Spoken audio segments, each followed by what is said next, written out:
House Democrats this week unveiled a sweeping police reform bill that would ban chokeholds, no-knock warrants, and make some other changes. Leading the effort is Congresswoman Karen Bass, chair of the Congressional Black Caucus. Congresswoman, let's first discuss the Atlanta police shooting that I just discussed with Secretary Carson. The gentleman was clearly resisting arrest, then he ran away with one of the officers' stun guns. Your reaction to what happened there? Well, I thought it was so sad. I mean, especially considering why the officers were called to begin with. This man had fallen asleep in a takeout line. Did it really need to escalate to that? So I was just very sad by it.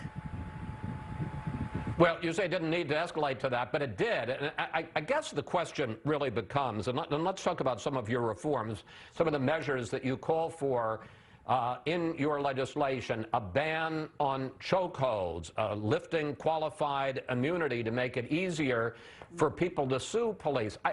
In the abstract, on a piece of paper, they may sound perfectly legitimate, but as you saw in the situation in Atlanta, where I agree, it was couldn't have been more nonviolent, a man falling asleep in the drive-through lane at a Wendy's, but it did escalate.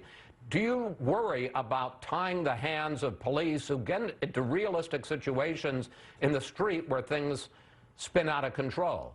No, I don't, and let me explain why. Because there's a lot of different parts of the bill. So one of the very significant parts is national standards, training, and accreditation. And we're finding a lot of support from police officers. Yesterday, I had an hour-long meeting with the Fraternal Order of Police, and they are very supportive of the idea of national standards and significant training. You should be accredited to be a police officer. Any profession that allows you to use lethal force, there should be very significant training.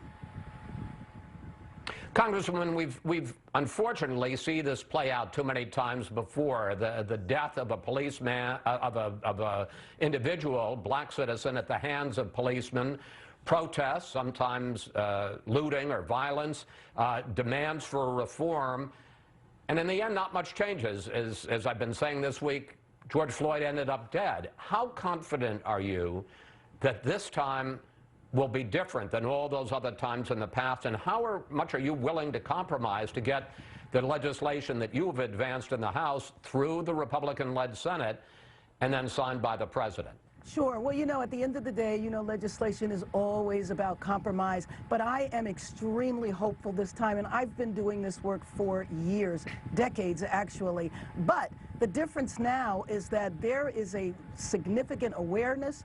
People are in the streets. Now, I just hate when it gets reduced to violence. But the majority of the protests, you know, over the last few weeks have been peaceful, and the pressure is on us. And I really feel we're going to act. And the conversations with my Republican colleagues, even at our first hearing, have been very positive. Are there some things that you're willing to compromise on and some things that are non-negotiable from your point of view? Yes, I mean, I wouldn't be prepared to go into those details now, but at the end of the day, we are going to get a bill on the President's desk. We have our first vote in committee this week, and we'll vote on the floor next week. I'm hoping some of my Republican colleagues will come along, but we will see.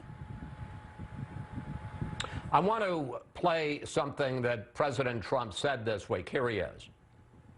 When you look at how well the black community has been doing under this administration, nobody's done anything like we've done.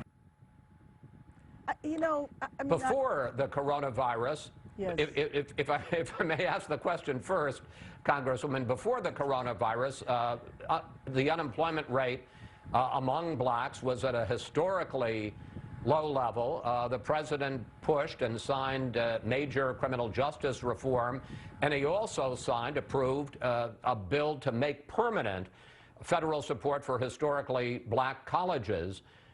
Does the President have a point?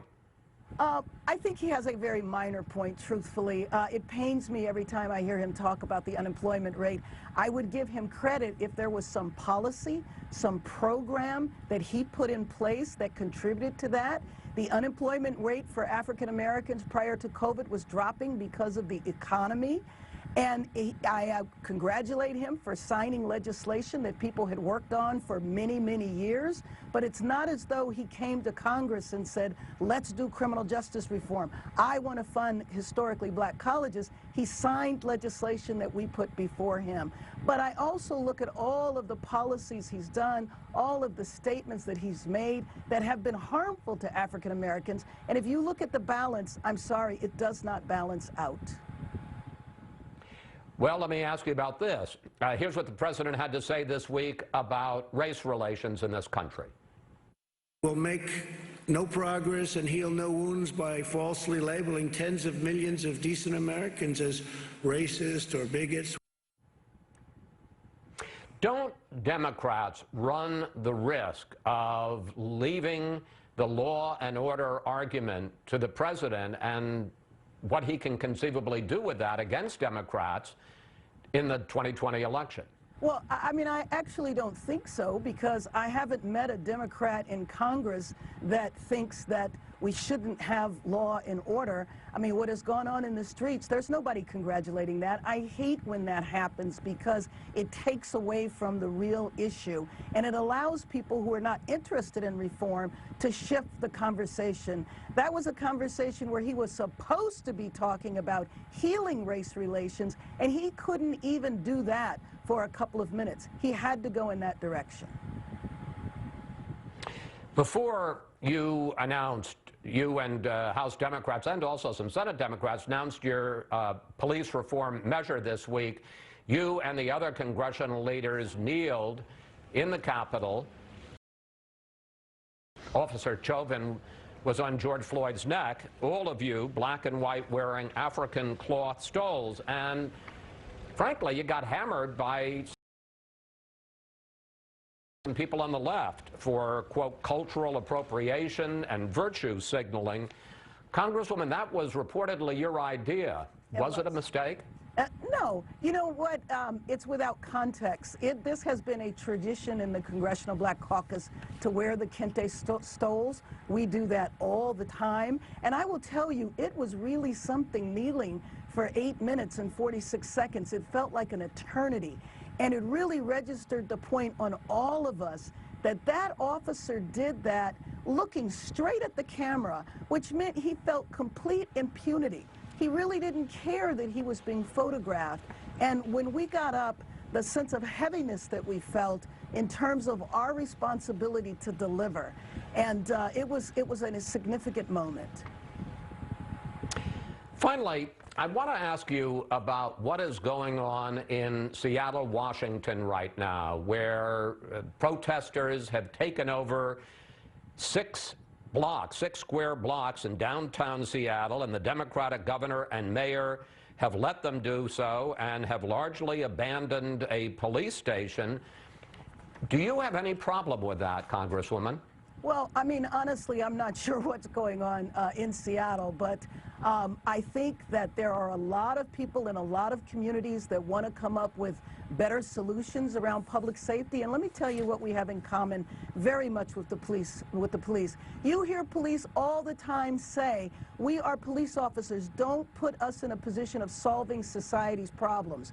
Because we have not put money into social health and economic issues like homelessness and substance abuse, the police then are left to pick up the pieces. And so we need to invest in a comprehensive manner. Now, the folks that are concerned, my Republican colleagues that say, you know, we're not interested in funding the police, and one of the things I have to say to them is that the Democrats did fund the police in the HEROES bill.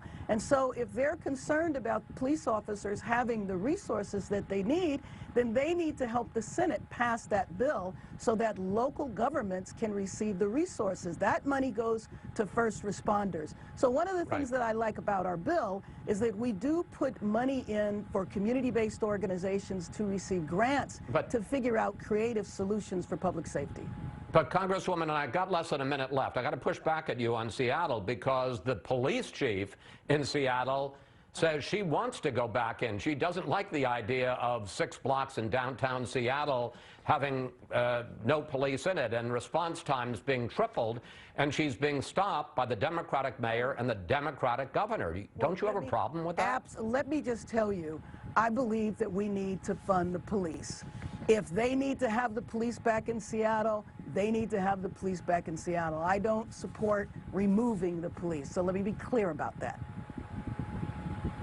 Congresswoman Bass, thank you. Thanks for sharing your weekend with us. Good to talk with you, Congresswoman. Thank you. Same here. Up next.